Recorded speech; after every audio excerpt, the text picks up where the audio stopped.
ఆయన అన్న మాటలే ఎప్పుడన్నాడు 2013 ఏప్రిల్ 27న డేట్తో సహా ఆయన అన్న కోర్టు నెల రోజుల్లో బ్యాంకుల్లో పెట్టిన బంగారం విడిపిస్తానన్నాడు. ఎప్పుడన్నాడు? ఆయన అన్న డేట్లతో సహా ఆయన మాటలే వరబాటమి. ఎప్పుడన్నాడో కూడా రాసినాం. డ్వాక్రా రుణాలు పూర్తిగా మాఫీ చేస్తామన్నాడు. ఎప్పుడన్నాడో? ఇంటికో ఉద్యోగం ఇవ్వకపోతే 2000 రూపాయలు ప్రతి ఇంటికి. ఎప్పుడన్నాడో? 3 సెంట్ల స్థలం ప్రతి ఒక్కరికి 1,50,000తో ఇల్లు అందరికీ కట్టిస్తామన్నాడు. ఇలా చంద్రబాబు నాయుడు ప్రత్యేక హోదా 5 ఏళ్ళు కాదు 10 ఏళ్ళు ఇప్పిస్తానన్నాడు. ఎప్పుడన్నాడు? చంద్రబాబు నాయుడు అన్న మాటలు ఏమిటి? ఆయన ఏం చేస్తూ ఉన్నాడు? ఇవాళ ఆయన చేస్తూ ఉన్న మాటలు అబద్ధాలు మోసంగా తయారై ప్రజలు ఇబ్బందుల పాలై ఆత్మహత్యలు చేసుకుంటా ఉన్న పరిస్థితి. ఇది ప్రజల దగ్గరే ఎందుకు తీసుకొని పోతా ఉన్నామనంటే ప్రజలు చంద్రబాబు నాయుడును గట్టిగా నిలదీయాలి. రాజకీయ నాయకుడు అనేవాడు మాటలు చెప్పి మోసం చేయడం అన్యాయం అన్నది ప్రజల గొంతుక చంద్రబాబు నాయుడు గారికి అర్థం కావాలి, వినపడాలి.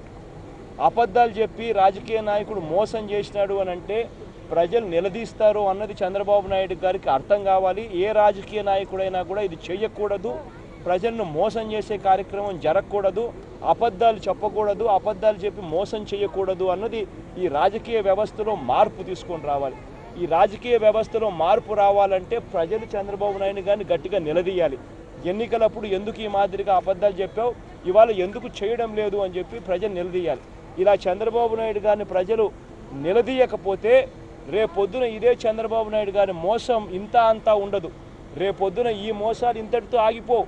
రేపొద్దున ఇదే చంద్రబాబు నాయుడు ప్రతి ఇంటికి కారు కొనిస్తానంటాడు, ఇంకా ఒక అడుగు ముందుకేసి ప్రతి ఇంటికి విమానం కొనిస్తానంటాడు. ఈ మోసాలు నిజంగా ఆగాలి. రాజకీయాలలో ఉన్నప్పుడు ఏ నాయకుడైనా కూడా నోట్లో నుంచి ఒక మాట చెప్తే ఆ మాట జరుగుతుంది అన్న నమ్మకం ప్రజలకు రావాలి. ఈ రాజకీయ వ్యవస్థలోకి మార్పు తీసుకొని రావాలనంటే ప్రజలు చైతన్యవంతులు కావాలి. ప్రజలకు చైతన్యవంతులు చేసే దాంట్లో భాగంగా ప్రజా బ్యాలెట్ పెట్టాం. ప్రజా బ్యాలెట్ పెట్టి ప్రజలకే ప్రతి ఇంటికి ఈ పాంఫ్లెట్ ఇచ్చి వాళ్ళు ఇంట్లో ఉన్నప్పుడు పిచ్చాపార్టీగా వాళ్ళు మాట్లాడుకుంటా ఉన్నప్పుడు ఇంట్లో కూర్చొని చంద్రబాబు నాయుడు గారికి 100 ప్రశ్నలకు 100 మార్కులకు మీరే మార్కులు ఏమని చెప్పి చంద్రబాబు నాయుడు గారికి ఉద్దేశించి ఈ పాంఫ్లెట్లో ఈ ప్రజా బ్యాలెట్ కూడా ఇచ్చినాం. వ్యవసాయ రుణాలన్నీ బేషరతుగా పూర్తిగా మాఫీ చేస్తామని చంద్రబాబు హామీ ఇచ్చారు. మీ రుణాలన్నీ మాఫీ అయ్యాయా? అవునైతే అవునని, లేదంటే లేదని టిక్కు పెట్టమంటున్నాం. అందరినీ అడిగితే అందరూ లేదని అంటున్నారు. సో లేదు అని టిక్కు పెట్టమని చెప్తా ఉన్నా. ఇక్కడ బ్యాంకుల్లో పెట్టిన మీ బంగారం బేషరతుగా బ్యాంకు నుంచి విడిపిస్తానన్నాడు. విడిపించాడా? లేదు అని చెప్పి అందరు అంటా ఉన్నారు. ఒకరు కూడా అవును అని చెప్పండంలా. కాబట్టి లేదు అని మళ్ళీ టిక్కు పెట్టమంటున్నామంటే లేదు అని. ఇట్లా 100 ప్రశ్నలకు 100 మార్కులు ప్రజల్ని వేయమని చెప్తా ఉన్నాం. లేదు అన్న చోట అన్నీ లేదు లేదు లేదు లేదు లేదు అని టిక్కులు పెట్టుకుంటా పోతే చంద్రబాబు నాయుడు గారికి ఇలా వీళ్ళని అడిగితే 100కి 1 మార్కు కూడా రావడంలా, 100కి 0 మార్కులు చంద్రబాబు నాయుడు గారికి వచ్చే పరిస్థితి కనిపిస్తూ ఉంది. ఈ కనిపించే కార్యక్రమం ప్రజలకు తెలియాలి. ప్రజలు చంద్రబాబు నాయుడు గారిని నిలదీసే కార్యక్రమం జరగాలి. అందుకనే ప్రతి గడపకు ఈ పాంఫ్లెట్ పంచే కార్యక్రమం పెట్టాం. చంద్రబాబు నాయుడు గారు ఏ మాదిరిగా ఈ 2 ఏళ్లలో ప్రజలకు ఇచ్చిన మాటలు ఏవి నెరవేర్చకపోగా చంద్రబాబు నాయుడు గారు చేసిందల్లా ఏమిటి ఈ 2 ఏళ్లలో అనంటే విచ్చలవిడిగా కరప్షన్, విచ్చలవిడిగా అవినీతి సొమ్మును మూట కట్టుకోవడం చంద్రబాబు నాయుడు గారు చేసినారు. 1,45,000 కోట్లు తాను మూట కట్టుకున్న పరిస్థితిని కూడా దీంట్లో వివరించినాం. చక్కటి కథ కూడా రాసినాం. అనగనగా ఒక రాజుగారు ఉండేవారట. ఆ రాజుగారు చంద్రబాబు నాయుడు గారు అంట. ఆ రాజుగారు ఏ రకంగా చంద్రబాబు నాయుడు గారిని ఉద్దేశించి ఆ రాజుగారి కథను చూపించి ఏ రకంగా మోసాలు చేసి అబద్ధాలు చెప్పి లాస్ట్కి ఏ రకంగా బట్టలు లేకుండా చంద్రబాబు నాయుడు గారు అనే వ్యక్తి రాజుగారు బట్టలు లేకుండా టైలర్లు వచ్చి కుట్టేవాళ్ళు.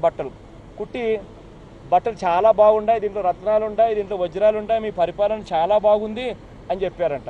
చంద్రబాబు నాయుడు గారికి ఈ మాదిరిగానే ఏదైతే చంద్రబాబు నాయుడు గారు అనుకుంటున్నాడో వాళ్ళ మంత్రులు డోలే మాదిరిగా కొడతా ఉన్నారు.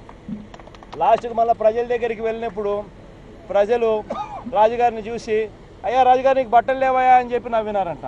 అదే రకంగా చంద్రబాబు నాయుడు గారికి ప్రజల్లోకి ఇప్పుడు పోతే నువ్వు మోసం చేసినావయ్యా అని చెప్పి ప్రజలు ఏ రకంగా ప్రజలు తిట్టే పరిస్థితి ఉంది అని చంద్రబాబు నాయుడు గారి అర్థమైన ఒక చక్కటి కథ కూడా రాశాం. ప్రజలందరూ ఆనందంగా కూడా ఈ కథను కూడా చదివి చక్కగా ఆనందంగా కూడా మంచి సినిమా చూసినట్టు కూడా ఆనందపడతారు. ప్రతి ఒక్కరికి చంద్రబాబు నాయుడు గారు చేస్తూ ఉన్న మోసం, రాజకీయాలలో ఈ వ్యవస్థను మార్పు చేయడానికి ప్రజలు ముందుకొచ్చి నిలదీయాల్సిన అవసరం, ఈ రాజకీయ వ్యవస్థలో మార్పు తీసుకొని రావాల్సిన అవసరం గురించి ప్రతి ఒక్కరికి కూడా ఎక్స్ప్లెయిన్ చేసే కార్యక్రమం గడప గడపకు వైఎస్ఆర్ కార్యక్రమం.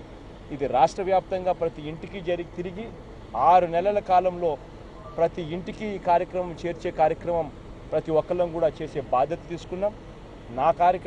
ఈ కార్యక్రమం ఇక్కడ కూడా నేను ప్రతి చోట రాష్ట్ర వ్యాప్తంగా ప్రతి చోట అక్కడక్కడ నేను కూడా కనిపిస్తూ ఉంటాను, ప్రతి చోట నేను పార్టిసిపేట్ చేస్తూ ఉంటాను. పూర్తిగా పులివెందుల కాన్స్టిట్యున్సీ వరకు నా తమ్ముడు ఎంపీ అవినాష్ రెడ్డి పూర్తిగా నేను మొదలుపెట్టిన ఈ కార్యక్రమం పూర్తిగా ప్రతి ఇంటికి చేర్చే కార్యక్రమం తను చేస్తాడు. అక్కడక్కడ నేను కూడా ఇక్కడ కనిపిస్తాను, రాష్ట్ర వ్యాప్తంగా కూడా ప్రతి చోట కూడా కనిపిస్తూ ప్రతి చోట రాష్ట్ర వ్యాప్తంగా వైఎస్ఆర్ శ్రేణులందరినీ ఉత్తేజపరుస్తూ ప్రతి ఇంటికి చేర్చే కార్యక్రమం చేస్తాం. దీంట్లో మీరు కూడా మీ పాత్ర కూడా దయచేసి పోషించండి. మీడియా కూడా రాజకీయ నాయకులను ప్రశ్నించే విధంగా తయారవుతేనే రాజకీయ వ్యవస్థ మార్పు చెందుతుంది. ఎన్నికలప్పుడు మాటలు ఇచ్చి ఆ తర్వాత మాట తప్పి ప్రజలను మోసం చేయడం ధర్మమేనా అని చెప్పి మీడియా పరంగా మీరు కూడా దయచేసి ప్రశ్నిస్తే ఈ రాజకీయ వ్యవస్థలోకి మార్పు తీసుకొని రాగలుగుతామన్నది దయచేసి మీరు కూడా మర్చిపోవద్దండి.